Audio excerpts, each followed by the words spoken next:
You gotta watch the Jason Sands Air Force Insider tells he has seen and communicated with an alien in the Joe Rogan podcast.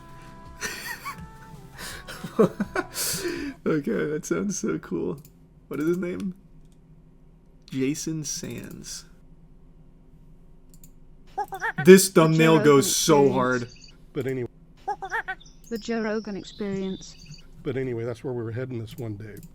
So we all packed up. We're in Beatty, Nevada, which is the Burrow Inn. Yeah, like August Burns Red. Where we always hold up at. And we take off from there every morning to go do the AM and the PM push. That's what you call it when the war is on. You call it the push. So we had one in the morning called AM push, one in the afternoon PM push. So we were all heading up for the AM push in a convoy. There's 3 vehicles, probably about 3 to 4 people per vehicle. I'm in the lead vehicle with the ranking guy. He's driving, and I'm right behind him. I want to know, where's the one where he communicates with the alien? Because this sounds more like he's describing when he goes to the crash site. Oh, here. A crazy story of the Eben alien interrogation. I'm assuming this talk of NHI, what did it entail? Well, when you first heard it? Well, it was between 2 people that were talking about the day's interview with this NHI that they had. They called an Eben. They had an interview? Yeah, he had an interview with him, and he was relaying what was talked about in that interview to another individual, probably his boss or somebody that is going to, pass it on to the rest of the folks in the group or whatever. Did you see this written down? I did not. I had it recorded just like you would with anything else that's, it's recorded in such a way that it can stand legal forensic kind of analysis. That's the level of stuff that you have to do with an intel guy, is you have to be really specific about what you're recording and make sure it's accurate, even whether you believe it or not, what's going on. You have to be able to transcribe that word for word the way it goes. So you heard the recording. That's how you found out about this non-human intelligence thing. Well, it was an active phone call. That's what I did on the red team that I was. When did you talk directly to the motherfucker? Monitoring. What'd the alien say? The Air Force. And in this case, I'm monitoring for the program. Can you say how the conversation went? Like, how did someone bring up non-human intelligence? What was like, was there any discussion before this non-human intelligence of UFOs at all or aliens at all?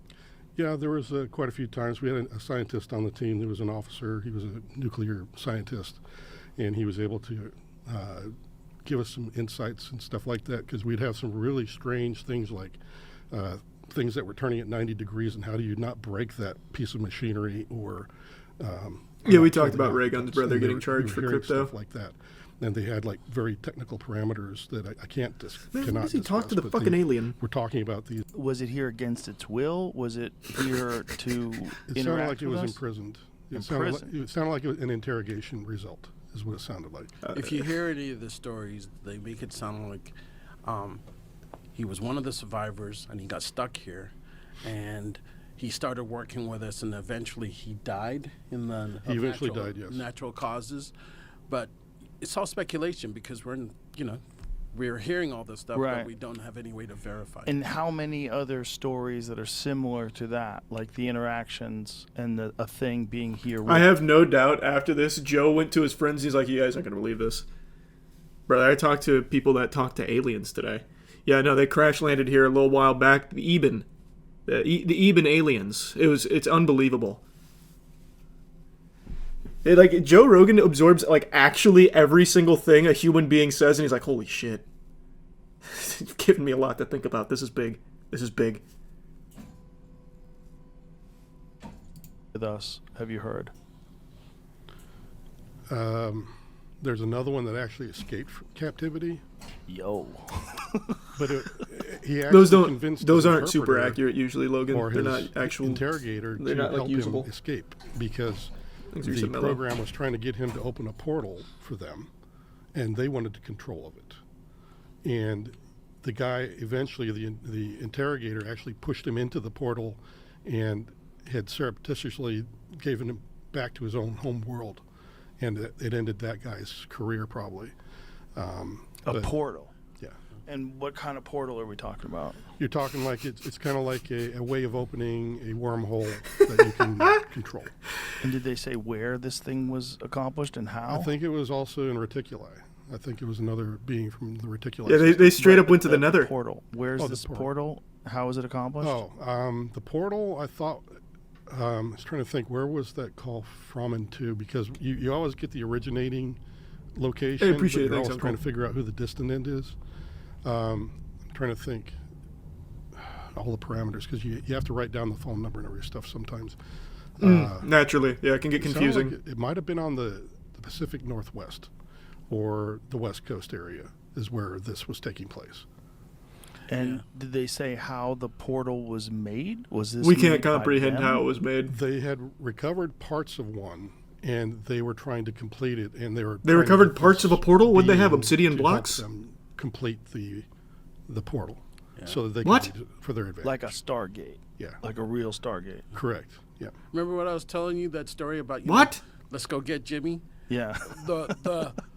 The rumor that I heard surrounding this was that he convinced No, I hate his cruises. interpreter Never been that on one, if he but I know I'd didn't hate get it. back, and if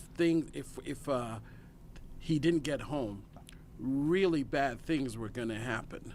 And that guy just kind of felt like, you know, hey, I got kids and Right. whatever. I don't want society to destroy. Right. Plus, he had some compassion Noble. for him. Yeah. Because Pretty- he was working that's- with him for a while. Yeah. So when Admirable. he got the chance, he was just like, you know, get him in Help there. him And, through. I can't remember all the things. I think they had to keep this entity. I love that. I love that. Just go on there and just spit some fanfic, and Joe's like, holy shit. A portal. Wow. I always knew, but this is irrefutable proof now that you've given me. I wonder if Joe Rogan does any verification on these people. Like, how easy would it be to claim to be an alien researcher and get on the show? You should try to get one of your friends on the show. That'd be. So I was thinking about that. I just don't know who you contact for booking, because they're like, I think it's pretty obvious.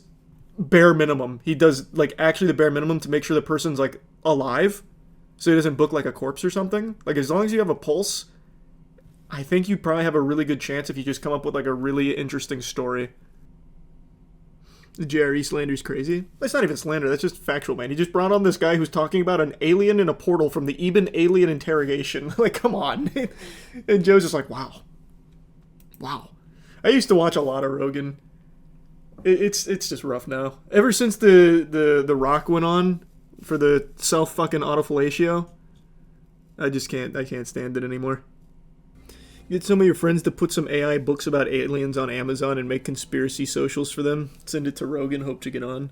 I don't think we need to do that much. I think if you just sent an email to his booking about like some bullshit credentials and like some AI fanfic slop on aliens, you'd probably have a good chance. Because that's fundamentally what this guy seems to have done.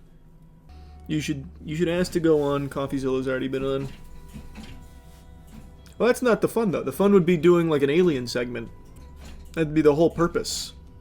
So you just go on there and you talk about like absolute baloney with aliens. If you say you found an actual ghost, you'd be believable because of your past vehement rejection of their existence. I'm still on the hunt to find an actual ghost.